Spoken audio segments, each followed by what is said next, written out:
Saya jengkelnya di situ. Ini apa nggak punya perasaan? Suasana krisis. Kami warga Wadas tetap menolak rencana tambahan desa kami.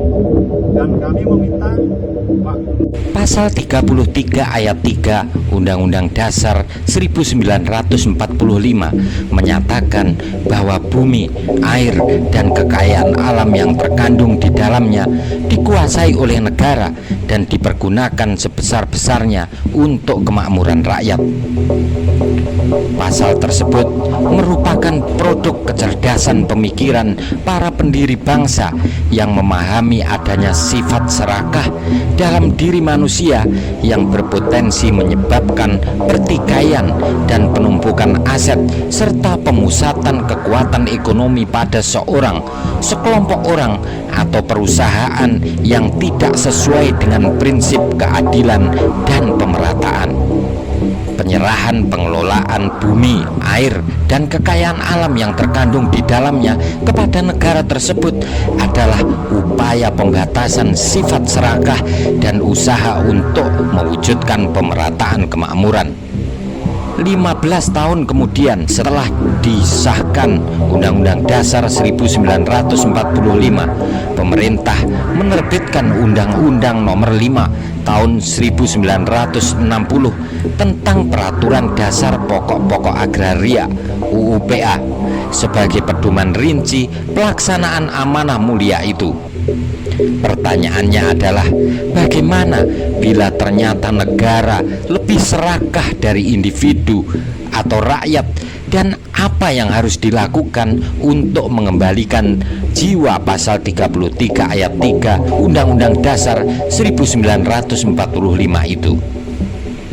Pertanyaan tersebut bukan tanpa alasan. Keserakahan dalam bidang agraria yang dilakukan penguasa dan korporasi pernah mewarnai sejarah bangsa Indonesia dalam kerangka politik agraria kolonial. Keserakahan itu dimulai dari masa VOC pada tahun 1600-an hingga puncaknya pada saat diterapkan kebijakan agrarisme Beesluit pada tahun 1870. Agrarisme Beesluit merupakan bypass yang dilakukan penjajah untuk menguasai tanah secara lebih besar dan lebih luas lagi dari sebelumnya. Terlebih lagi setelah bergulir kebijakan domain verklaring yang menyatakan bahwa tanah-tanah yang terletak di luar daerah pemukiman yang tidak memiliki bukti jelas dari penduduk dinyatakan sebagai tanah negara. Dengan ketentuan tersebut, Hindia Belanda menguasai tanah yang sangat luas dan menyediakan untuk para pengusaha atau para investor. Jiwa yang terdapat dalam pasal 33 Undang-Undang Dasar 1945 serta di dalam UUPA merupakan cerminan dari perlawanan atas pengalaman masa lalu dan kemudian digunakan sebagai landasan kebijakan agraria nasional. Meskipun demikian, perubahan suprastruktur hukum pasca kemerdekaan tidak sepenuhnya mampu mengubah mindset dan ruh agraria yang pernah diterapkan oleh kolonial. Mindset dan ruh domain verklaring itu masih menghinggapi para pengambil kebijakan di semua orde yang pernah ada, bahkan pada zaman reformasi yang sedang berjalan saat ini.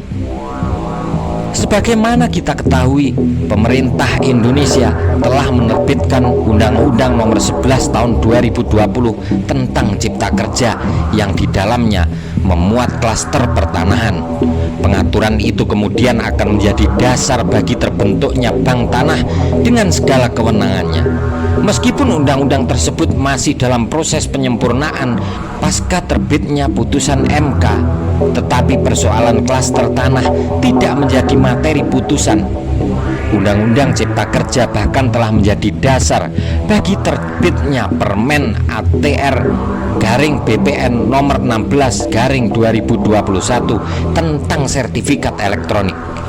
Bila dicermati, semua kebijakan dan pengaturan tentang pertanahan yang diterbitkan justru lebih dekat pada kebijakan domain verklaring yang secara yuridis telah lama dihapuskan. Sebelumnya, pada tahun 2016, pemerintah juga memutuskan rancangan undang-undang tentang pertanahan yang belum kelar sampai dengan saat ini. Meskipun tahun 2002 ini ditarik dari prolegnas DPR RI, tetapi RUU tersebut merupakan bagian dari dinamika pengaturan pertanahan yang dapat dibahas dan disahkan sewaktu-waktu. Rancangan undang-undang pertanahan itu telah menghapus total klausul pasal 21 ayat 3 dan ayat 4 UU PA yang menyatakan bahwa warga asing yang memiliki hak milik akibat pewarisan dan perkawinan harus melepaskan haknya, serta larangan hak milik bagi orang yang memiliki dua kewarganegaraan. Selanjutnya, pada pasal 22 ayat 1 menyatakan bahwa tanah rakyat yang tidak dikelola dan dimanfaatkan dapat mengakibatkan terhapusnya hak milik dan tanahnya menjadi tanah yang dikuasai langsung oleh negara. Sementara di dalam pasal 4 menjelaskan bahwa untuk tanah negara yang tidak dimanfaatkan tidak mengalami penghapusan hak. Ruh kebijakan domain verklaring juga terdapat di dalam pasal 104 ayat 3 Peraturan Pemerintah Nomor 19 Tahun 2021 tentang penyelenggaraan pengadaan tanah.